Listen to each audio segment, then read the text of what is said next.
tidak semua orang tahu jika katak ternyata merupakan hewan yang memiliki nilai jual yang cukup tinggi. Salah satunya katak lembu atau bullfrog. Dengan karakteristik lebih jinak, mudah menyesuaikan lingkungan, serta memiliki ukuran yang lebih besar jika dibandingkan jenis lokal. Tidak hanya itu, hewan amfibi ini juga merupakan salah satu komoditi ekspor yang sangat menjanjikan.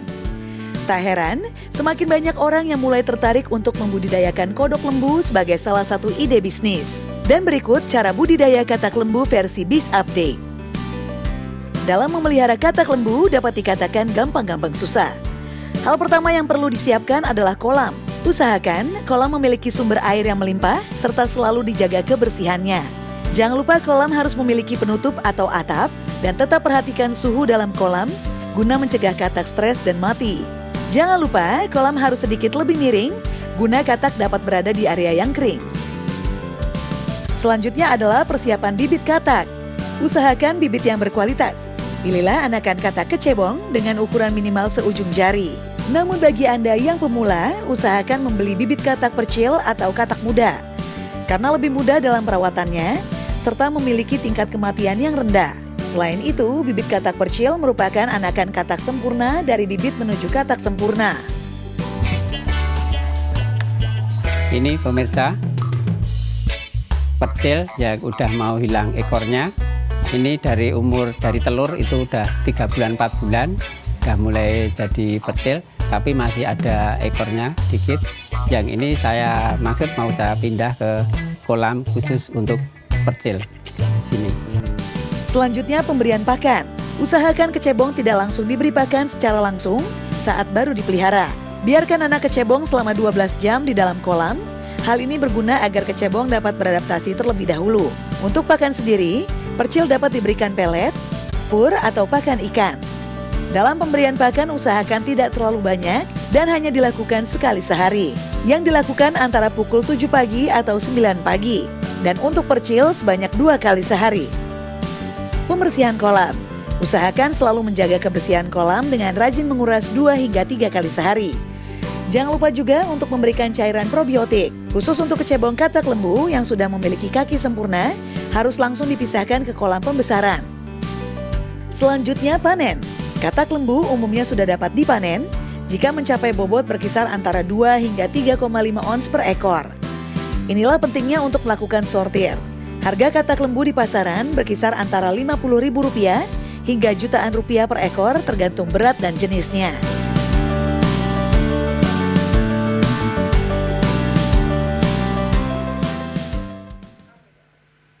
Ya itu dia pemirsa, bagi Anda pecinta hewan katak, mungkin budidaya katak lembu tadi ini bisa menjadi salah satu referensi untuk memulai sebuah bisnis ya. Bersama saya Syahna Suartono kembali menemani Anda tentunya di Biz Update. Waktunya kita ngobrol tentang bisnis dan ekonomi up to date. Selanjutnya kita masih akan membahas mengenai katak. Nah tapi kali ini, kita berganti ya, kita ngomongin budidaya tikus putih yang kabarnya nih memiliki prospek yang sangat cerah loh. Nah kira-kira seperti apa informasinya, kita akan langsung lihat untuk Anda.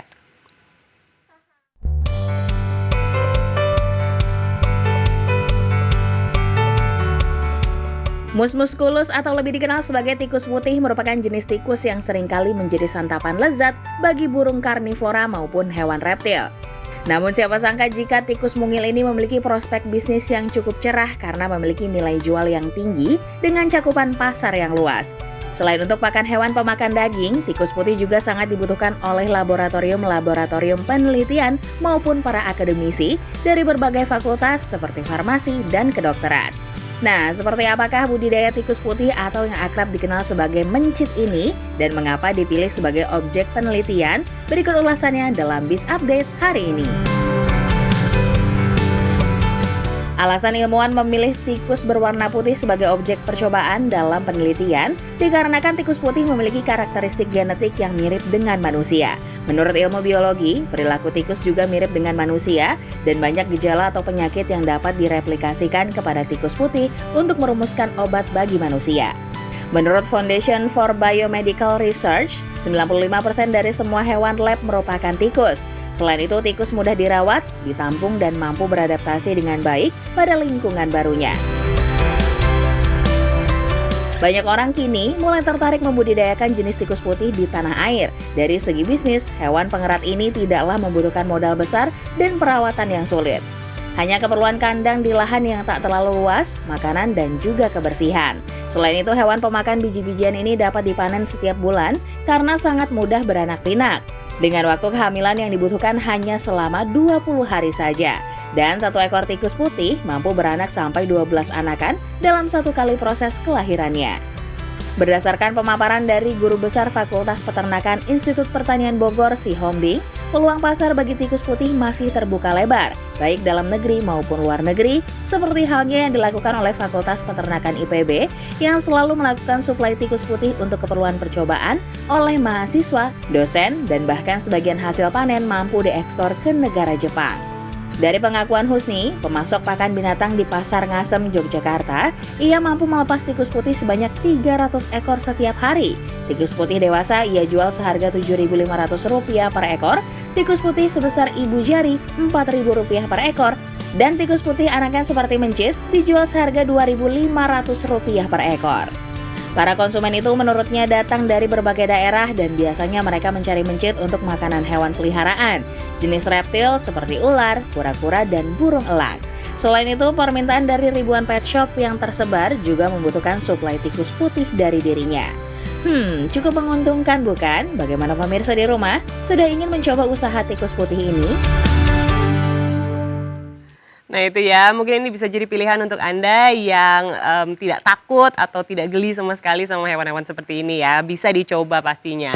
Nah selanjutnya kalau Anda agak-agak takut sama hewan-hewan kecil tadi, mungkin bisa mencoba yang satu ini nih. Jika biasanya kita bepergian santai nih, memang paling enak jika menggunakan sendal. Nah selain nyaman, sendal juga ternyata praktis digunakan dan mudah untuk dibersihkan. Namun siapa sangka ternyata sendal juga memiliki harga yang sangat fantastis, sehingga dijuluki sendal termahal di dunia. Nah langsung aja kita akan lihat, ini dia informasinya untuk Anda.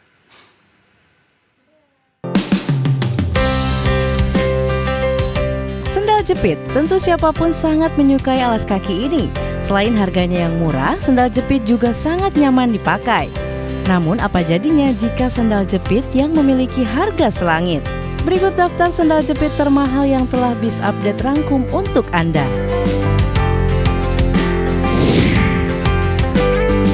Di urutan pertama ada sandal Chipkos.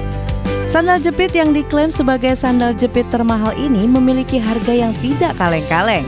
Sandal yang dijual dengan ukuran 89 ini didesain oleh salah satu seniman kontemporer asal Los Angeles, Amerika Serikat. Bayangkan untuk satu pasang sandal jepit ini, Anda harus merogoh kocek hingga 18.000 USD atau kurang lebih sekitar 255 juta rupiah. Hal ini bukan tanpa alasan, karena kabarnya dengan membeli sepasang sandal ini, Anda ikut menyumbangkan biaya perlindungan untuk 1 hektar hutan hujan di Costa Rica.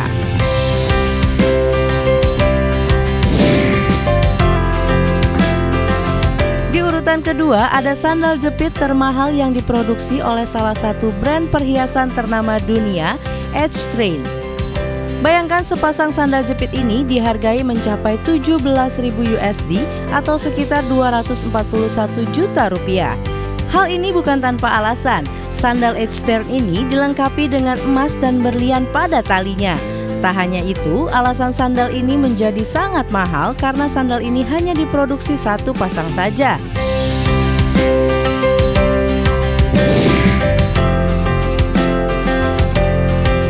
Lalu di urutan ketiga ada sandal Crystalicious yang didesain oleh Crystalicious for Clothier Electric Couture.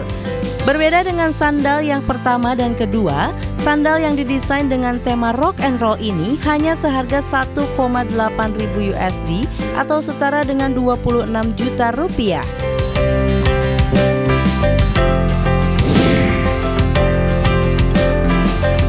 Dan yang terakhir ada sandal Havaianas Valentino dari 2 merek fashion dunia yang berkolaborasi untuk memproduksi sebuah sandal jepit yaitu Valentino. Dari hasil kolaborasi ini terciptalah sandal jepit dengan harga mencapai 895 USD atau setara dengan 13 juta rupiah. Itu dia beberapa sandal jepit yang memiliki harga selangit. Nah, apakah pemirsa di rumah tertarik untuk memiliki salah satunya?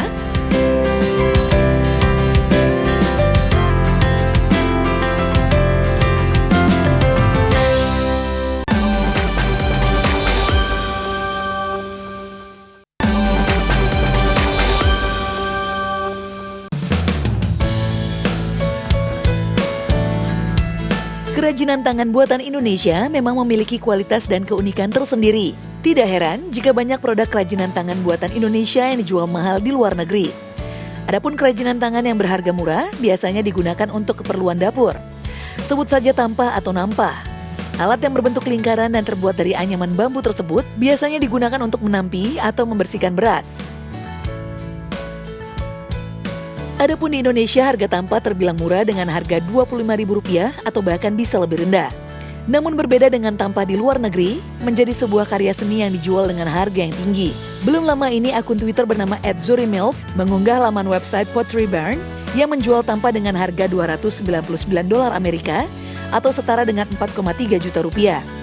Namun tampah tersebut bukan digunakan untuk memisahkan kotoran atau sisa-sisa gabah, melainkan digantung di atas kasur sebagai hiasan dinding, diletakkan di tengah-tengah lampu tempel. Melihat tampah tersebut bisa dijual dengan harga yang sedemikian fantastis, hal ini bisa menjadi peluang bisnis yang menjanjikan yang akan menguntungkan bagi Anda. Lalu, bagaimana cara agar tampah yang akan Anda jual bisa laku terjual? Berikut Bisa Update memberikan tipsnya untuk Anda.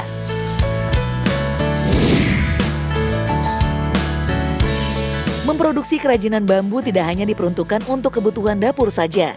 Namun, Anda bisa memulai menciptakan inovasi baru yang lebih fungsional. Seperti untuk hiasan ruangan maupun menciptakan set alat makan dari anyaman bambu ini. Semakin Anda berinovasi, maka konsumen akan tertarik dengan produk yang Anda jual. Untuk memulai bisnis anyaman bambu ini, Anda harus melihat target pasar terlebih dahulu. Mula-mula, Anda bisa membidik konsumen rumah tangga yang biasanya didominasi oleh kaum ibu-ibu yang mencari peralatan dan juga perlengkapan rumah. Kedua, bisa masyarakat umum yang tertarik dengan hiasan unik dari bambu seperti figura, miniatur rumah bambu, dan lain sebagainya. Yang ketiga bisa hotel, restoran, atau kafe-kafe yang membutuhkan furniture serba bambu untuk mempercantik penampilan tempat usahanya. Di samping permintaan pasarnya yang masih terbuka lebar, menjalankan bisnis ini terbilang sangat menguntungkan bagi para pelakunya. Melimpahnya potensi bambu di alam Indonesia secara tidak langsung memberikan keuntungan besar bagi para pengrajin. Sebab, harga jual bambu di pasaran masih sangat rendah. Bahkan saat ini, sebagian pengrajin ada yang sudah membudidayakan bambu, sehingga bisa dipastikan modal usaha yang dibutuhkan juga bisa ditekan. Untuk memasarkan produk kerajinan bambu, Anda bisa memanfaatkan teknologi internet guna menjangkau peluang pasar yang lebih luas. Melalui blog, website, atau jejaring sosial yang lainnya, Anda bisa menginformasikan produk-produk buatan Anda kepada masyarakat luas, baik dalam negeri maupun di luar negeri. Melalui jaringan internet, kini Anda tidak perlu mengkhawatirkan lagi batasan pemasaran produk Anda. Masalah jarak dan waktu bisa terbantu dengan adanya pemasaran secara online, yang semakin memudahkan Anda untuk menjangkau konsumen selama 24 jam non-stop di berbagai belahan benua. Yang tidak kalah pentingnya adalah Anda harus selalu melakukan evaluasi atas bisnis yang Anda lakukan. Pada sisi apa Anda masih merasa kurang dan harus ditingkatkan. Pelajari juga kesalahan yang terjadi dan upayakan agar tidak terjadi lagi. Dengan terus berupaya memperbaiki kualitas dan sistem bisnis anyaman bambu ini, sangat mungkin bisnis Anda akan membesar. Anda dapat menjadwalkan evaluasi mingguan maupun bulanan untuk mengukur performa bisnis ini. Adanya kreativitas dan inovasi dalam menciptakan sebuah karya menjadi kunci kesuksesan bagi Anda untuk menjalankan usaha kerajinan bambu. Semakin kreatif ide yang Anda ciptakan, dan semakin inovatif produk yang Anda hasilkan, akan memperbesar peluang bagi bisnis Anda untuk menuju pintu kesuksesan. Semoga informasi yang kami berikan dapat menambah wawasan dan membawa manfaat untuk Anda ya pemirsa.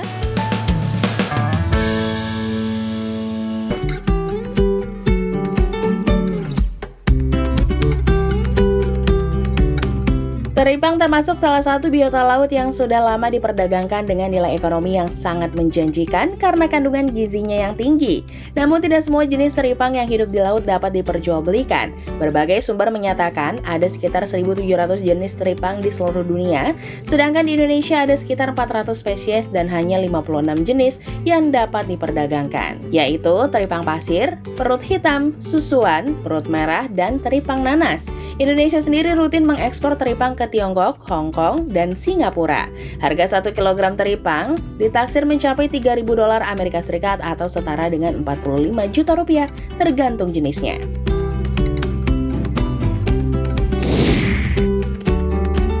Hal ini bukan tanpa sebab, selain kandungan gizi yang dimilikinya, teripang juga kaya akan berbagai manfaat pada bidang farmasi karena mengandung senyawa bioaktif yang tinggi, bahan baku farmakologi, serta dimanfaatkan sebagai obat tradisional Tiongkok. Fungsi ekologi dapat menjaga keseimbangan ekosistem perairan dangkal, pemakan sedimen, sisa bahan organik, bakteri, dan mikroorganisme lain. Pengolah sedimen atau bioturbator berperan dalam siklus nutrisi, transfer energi dalam rantai makanan, sebagai bahan baku kosmetik yang dipercaya mengandung kolagen untuk mempercepat regenerasi jaringan kulit. Dari sekian banyak jenis teripang di Indonesia, hanya teripang pasir yang memiliki peminat yang tinggi di dunia, terutama Asia Timur, sehingga permintaannya meningkat tajam, yang pada akhirnya berakibat pada penurunan populasi. Maka langkah terakhir adalah budidaya, namun berbeda dengan biota laut lainnya, budidaya teripang tergolong sulit.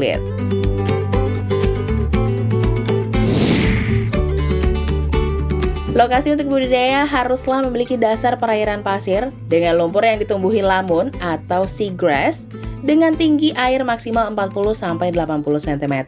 Kualitas air bersih dengan arus sedang memiliki selintas antara 24 hingga 33 ppt serta suhu 25-30 derajat Celcius. Lalu pilihlah benih yang seragam, baik jenis maupun ukuran dengan ciri tubuhnya berisi dan tidak cacat. Benih teripang dengan bobot awal 40-60 gram ditebar ke dalam kurung tancap dengan kepadatan 5-6 ekor per meter persegi. Dan lakukan penebaran pada pagi, sore hari, atau saat suhu udara dan air rendah. Sebelum ditebar, benih perlu dipastikan untuk kondisi salinitas dan air di lokasi budidaya.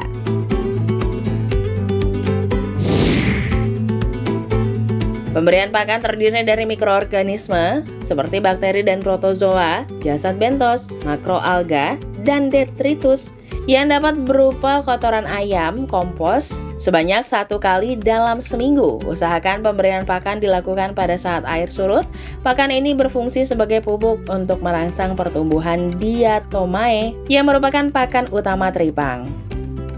Pengendalian hama dengan pengambilan secara manual dengan periode tertentu. Beberapa jenis hama yang sering dijumpai dalam kurungan teripang adalah kepiting, bulu babi, dan bintang laut. Dan yang terakhir adalah panen. Teripang untuk konsumsi memiliki bobot 300-500 gram dengan masa pemeliharaan selama 4 hingga 5 bulan. Panen teripang dilakukan pada saat air surut rendah dan dilakukan beberapa kali karena banyak yang membenamkan diri dalam pasir atau lumpur. Itulah beberapa langkah budidaya teripang versi Biz Update yang mungkin dapat dijadikan referensi bisnis baru yang tentu saja menjanjikan.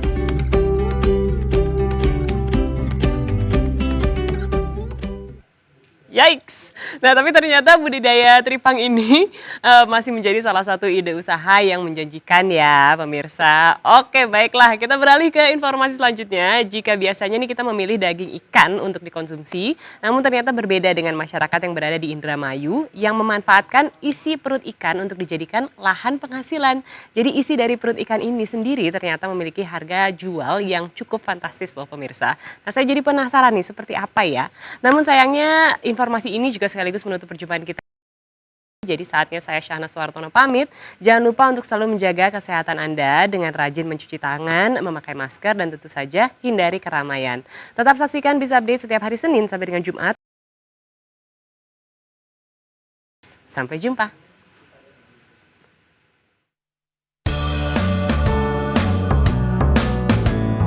Indramayu dikenal mulai dari hasil pertanian, kerajinan, kelautan, hingga wisata kulinernya. Selain itu, ternyata Indramayu memiliki ikan yang unik bernama ikan remang. Pada umumnya, yang biasa dikonsumsi dari ikan adalah daging atau kulitnya, tapi di Indramayu, Jawa Barat justru bukan daging atau kulitnya, melainkan isi perut ikan remang. Ikan ini memiliki tulang belakang semu dan dianggap sebagai bentuk ikan purba. Panjangnya bisa mencapai 2 meter dan habitatnya adalah laut, sungai, dan danau. Ciri khusus ikan remang yaitu bentuk tubuhnya yang menyerupai ular dan bergigi runcing. Alat penangkap ikan ini disebut rawai, karena bentuknya sewaktu dioperasikan adalah rawai, yang dalam bahasa Jawa berarti sesuatu yang ujungnya bergerak bebas.